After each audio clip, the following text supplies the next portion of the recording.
今日の紅茶はスシーラガーデンティーのルフナ、そしてラテのトロピックです。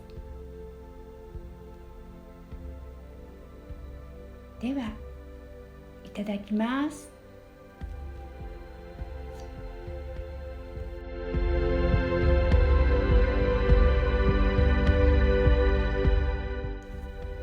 美しい静寂のひとときが作るあなただけの幸福感、フィーリングレッスン、絵本と紅茶で優雅なひととき。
聖司の思い後編。秋に入る頃には聖司の茎はつぼみでいっぱいになり、その命の重みで倒れそうになっていました。それでも聖司はつぼみを開かせることはしませんでした。カシの木や蝶々や花園の草花たちが聖司のことを心配していました。でも聖司とご婦人のことを考えるとみんな何も言えませんでした。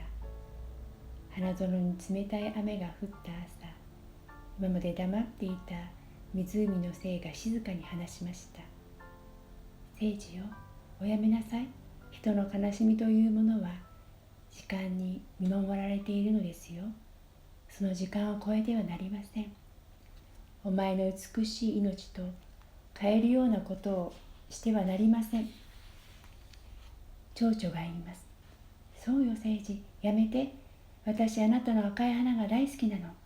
だからずっとこの花園で咲いていて。そうよ、時間を待ちましょう。あなたの大切な命を落としてはダメよ。とカシの木が言いました。時間を待ちましょう。花園の草花たちも言いました。でも聖司の心は決まっていました。雨が上がり、湖に夕日が差し込むと、聖司は少しずつ赤い花を咲かせ始めました。しなやかに伸びた茎の上から下まで小さな赤い花でいっぱいになると、もうすっかり辺りは暗くなっていました。ご婦人がカシの陰に座って涙を流していると、聖司は思いのすべてを込めて小さな花々に命を捧げました。すると聖司の株は真っ赤な炎となり、その炎の中に亡き夫の姿が浮かび上がってきました。白い粉雪が炎の中に溶けてゆきます。あなた、と震える声でご婦人は言いました。大丈夫だよ、私は。君たちをずっと見守っているから。きっと幸せになれるから。君の一生を大事にするのだよ。と亡き夫は燃え盛る炎の中で微笑んでいました。それから一気に炎は燃え尽きて、ちりぢりになった聖司の株が残りました。次の日、ご婦人は娘の手を引いて湖のほとりを歩きました。ひんやりとした雪景色の木の中、ご婦人の方はバラ色に輝いていました。花園の小道に入ると、カシの木のところで空を見上げて言いました。あなた、ありがとう。そして黒焦げになった聖司の株を見て、ごめんなさい。あの炎のせいでお前には関係ないことなのに。長女はご婦人の耳元で言いました。関係ないなんてひどいわ。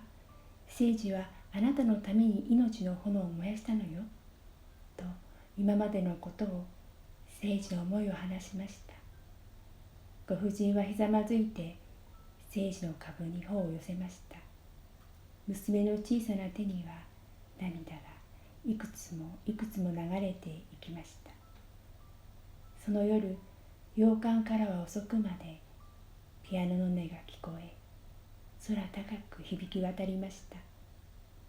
湖も蝶々もカシの木も花園の草花たちも清らかな星空を見つめ、聖司のことを深く思いました。3日経つと花園はすっぽりと雪に包まれました。ご婦人は一冊のノートを胸に抱えてカシの木のところにやってきました。聖司、待っててね。きっと救ってあげるから。花園西と書かれたノートには一つ一つの草や花の育て方が細かく記されてありました。おばあさまが残してくれたものです。ご婦人はカシの根元を手で優しく掘りました。そして黒い聖司の株を取ってリュックの中へ入れました。もしも草や花が枯れてしまいそうになったら、山の頂にある泉へその株ごとつけるとよい。とその日誌には書かれていました。ご婦人は吹雪の中、山を登り始めました。登れば登るほど風が激しくなり、目を開けていられないほどでした。雪の精が言います。私が案内するわ。ご婦人は雪の精の声を頼りにひたすら歩きました。雪の重みでだんだん体が思うように前へ進んでくれません。それでも足にしっかり力を入れて歩き続けました。しばらく行くとちょろちょろと水の音が聞こえてきました。泉は大きなもみの木の根元にあり、湯気が立っていました。もみの木の枝は太く長く、洋館がすっぽりと収まるくらいの木陰を作っていました。そこに入るとポカポカとしてあったかい日だまりにいるようでした。待っていました。さあ、聖司を泉へ。と太い声が聞こえました。ご婦人はもみの木の言う通り、聖司の株を泉へ入れました。黒く焦げた聖司の株がパーッと水面に散りました。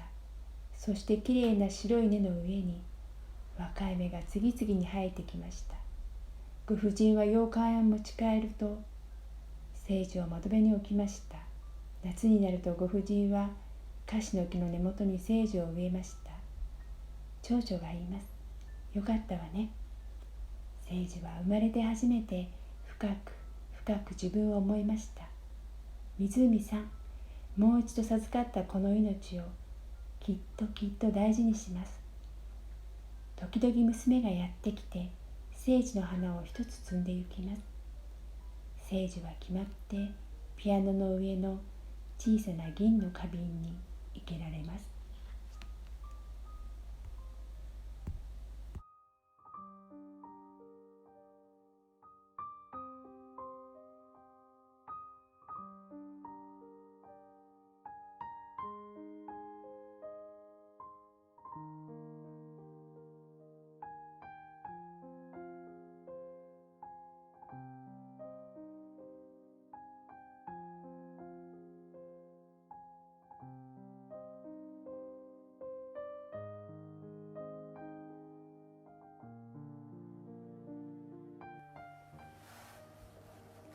はい、夏野由美子です。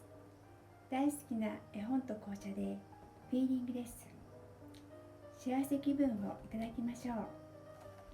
聖司の思いは南伊豆で暮らす友人の家族愛にときめいて生まれた物語です。亡きご主人と作った庭園を今もなお美しく守り続けている奥様。お二人の花園はいつも天使たちの笑顔で満ち溢れています。10月はフラワーポエムズの中からダリアの勇気をお送りいたします。どうぞお楽しみに。ご視聴いただきありがとうございました。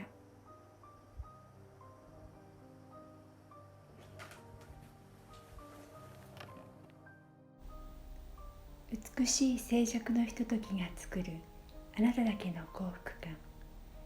タラソティルーム。